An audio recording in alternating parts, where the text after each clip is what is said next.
It was a total team effort, and you look at us offensively, we were able to take the ball on our first four possessions. We scored, 3 touchdowns, and it's just amazing to watch how we just clicked today on offense. Teddy Bridgewater having an unbelievable day, having 2 running backs to rush the ball for over 100 yards. And I told our team, I said, I have to give credit to our offensive line because they did a great job of blocking up front, and they don't get any credit. But if you look at Jeremy Wright and you look at Sonoris Perry, 2 different backs, 2 different styles, but we're able to get 100 yards. And then Teddy having a completion record. I think Rocco said it was a school record the way he threw that ball today. But just offensively, just watching our offense, I didn't know that we would come out today and just perform as well as we did, because a lot of times you just don't know what the first game and just don't know just how well they're going to just play together and just stand in sync. And we were able to stay in sync, and we were able to just move the ball up and down the field.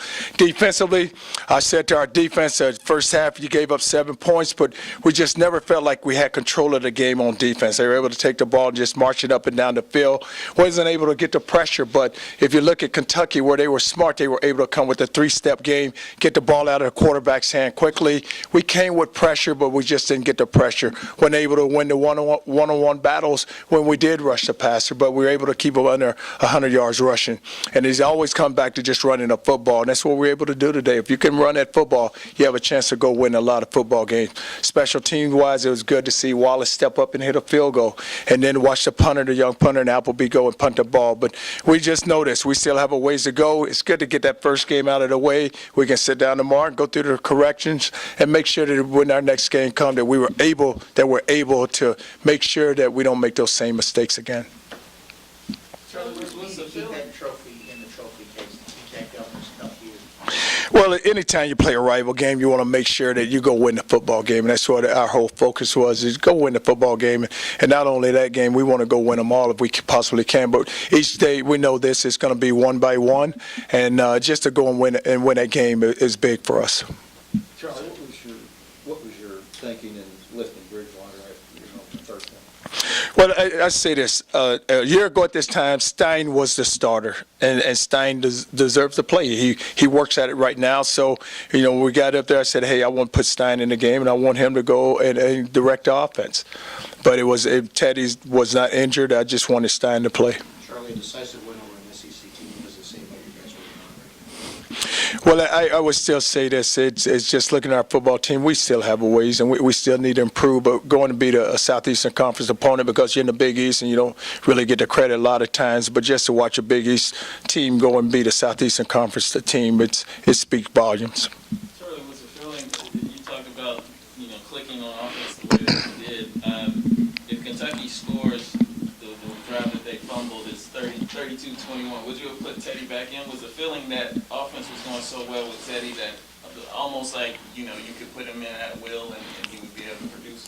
No, once I took Teddy out, I was going to leave Stein in the game. But, we were able to go down and get the ball. They turned the ball over. So I guess I'd never be able to find that out, at 35-21. But no, I wasn't. I was going to leave Stein in because he deserves to play. What about Teddy? Go ahead. Last week you talked about special teams. Talk about what this more besides what Carter told me. Yeah, besides Carter getting that 15-yarder. If you watch, when Wallace kicked off the first 2 times, we were able to kick the ball out of the end zone. And then to start the second half, they end up getting the onside kick. And we just said to them, hey, be ready for an onside kick. And I told, I think it was T. Floyd, they kicked it. I said, next time it happens, just go run right through the guy and try to make the ball pop up. And then they tried to run the fake, and McGriff was able to get the guy on the ground. But it just overall, I thought our special teams performed pretty well. You look at the kicker, we had one chance to make a field goal, and Wallace stepped up there and banged it. Then we were able to get the 2-point conversion, and that was something we've been working on because Stein's a quarterback. And if you look at outside, because, we always tease Marcus Smith. He's a big body, very athletic, has very soft hands. And we were even going to throw the fade to him or throw the slant, where he was able to get inside and catch the slant. Do you operate with the running backs, Charlie, the same way? You got Wright and Terry, and they're both effective. Is that what your plan is now? Or what? When we went into the game, we was going to start Jeremy, and Sonoris was going to play a lot, and what you did, and you need two running backs. If you watch the way we ran the football today, they're going to get worn down. Even at the end, I told him to put Jeremy back in because I thought Sonoris was getting tired because we didn't have 10 today. So I said, hey, just keep running those backs and let's just pound them, just pound. And that's the way you're going to win football games. You got to be able to move people and run the football. What thoughts about Teddy, how he played, and how he's moving the rest from It was just, you watch him in the pocket, and he has such pocket presence, and so poised, and can release the football, and just find the open receivers. Even the one where they got the pressure and they tipped the ball, Eli Rogers was running down the field wide open, and he saw him late, and Jerry just throw. If he throws it to him, it's a score there. But just the one thing about Teddy is he studies the game, so he's able to get us in the right checks and make the throws. Has he progressed further than you thought he would maybe at this point, or is he like? Oh, he has. I think because a year ago, I don't know if he really was locked into just really wanting to be.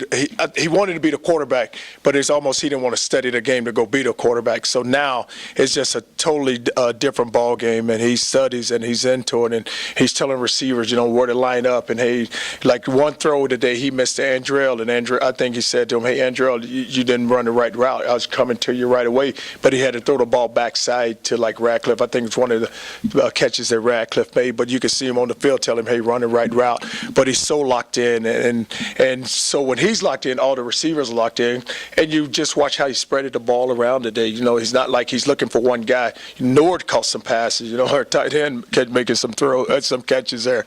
But he was able, I think a couple of guys, 4 catches, then he had some 3s and some 2s, but just moving the ball around. You talk about Maxwell Smith and how well they run that no huddle. Did a really good job, and a lot of times when you have a young quarterback, even like when we line up in no huddle, it puts pressure on the defense because because the offense always has an advantage because they know what the play is. So defensively, you have to line up, and if you bring pressure, get the ball out of his hands. And they were very effective. If you watch when they picked up his foot, we were coming with pressure, then boom, they're able to change the play, so they're able to redirect it from where the pressure's coming from, and that's where they really did a good job today.